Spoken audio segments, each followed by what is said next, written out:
हमारी छोरियां छोरों से कम है कि मुबारक हो भाई, हरियाणा के अंदर लड़कियां बच ही नहीं रही है। हरियाणा का भाई जेंडर सेक्स रेशियो की पर 1000 लड़कों पर कितनी लड़कियां पैदा हो रही है 2026 के 4 महीने के अंदर? ध्यान से सुनना, 895 लड़कियां पैदा हुई है पर 1000 लड़कों के ऊपर। ये नंबर पिछले साल था 923, पिछले साल से 40 गिर चुका है ये नंबर। और भाई ये नंबर होना चाहिए 950 के आसपास, 950 और कहाँ 895 लगा कर देख लो हिसाब। मतलब पर अगर 10 लाख लोग पैदा हो रहे हैं तो सिर्फ 8,95,000 लड़कियां पैदा हो रही है। और भाई सबसे बुरा हाल है चरखी दादरी के अंदर, जहां पर गैस करो कितना होगा, 770 लड़कियां पर 1000 लड़के। भाई ये नंबर प्रैक्टिकली नेचुरली पॉसिबल ही नहीं है। वो क्या हो रहा है, कैसे हो रहा है भाई, वो तुम खुद समझ लो। मतलब भाई स्टीरियोटाइप्स होते हैं जो हरियाणा के अंदर लड़कियां मारी जाती है, भाई वो स्टीरियोटाइप नहीं है, रियलिटी है। 2015 से जो बेटी बचाओ बेटी पढ़ाओ के अंदर इतना काम किया जा रहा था भाई, वो सारा का सारा पानी में मिला दिया। मतलब भाई 923 पहले ही बहुत लो था, 895 पर गिरकर आ चुके हैं हम।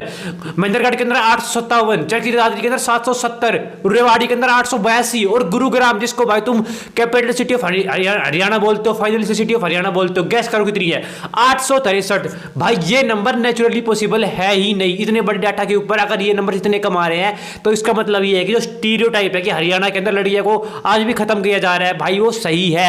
बट भाई मेरे को समझ में नहीं आ रहा कि 2026 के अंदर इतनी टेक्नोलॉजी होने के बाद, इतनी सब कुछ होने के बाद, मतलब आंगनवाड़ी वर्कर्स गांव के अंदर जहां पर पहले ही पता लग जाता है कि भाई वो लड़की प्रेग्नेंट है, महीनों तक भाई उसका डाटा लिया जाता है और आंगनवाड़ी वर्कर्स भाई पूरे महीने उसको रिकॉर्ड करते हैं, उसकी रिपोर्ट को कि वो कब प्रेग्नेंट हुई थी, कब इसका क्या हुआ। इतना कुछ करने के बाद भी भाई ये नंबर इतना कम कैसे? 895 सोच कर देखो कि भाई कितना कम है ये नंबर। कहां 950 960, कहां 895। मतलब भाई हरियाणा के अंदर अब तक 2026 के अंदर ये मारी जा रही है। और भाई इसमें सबसे बड़ी प्रॉब्लम है लड़कियों की खुद की, जो ये 50 साल की 60 साल की महिलाएं होती है भाई, इनको इतना दिमाग के अंदर दिक्कत समझ सेंस नहीं है कि पहला चाहे लड़की हो चाहे लड़का हो एक बात है भाई, पहला तो हमें पोता चाहिए भाई। खत्म कर दिया हरियाणा को। मतलब इतना लो नंबर भाई सेंस भी कैसे बनाता है? 770 तो किसी तरीके से सेंस बनाता ही नहीं है। और भाई ये मैटर इतना सीरियस है, इतना सीरियस है, इतना सीरियस है जिसको भाई कोई घंटा फर्क नहीं पड़ रहा। मतलब भाई 895 लड़कियां पर 1000 लड़कों के ऊपर, वाह भाई। और फिर बोलते हैं हमारी छोरियां छोरों से कम है, मतलब भाई हद है।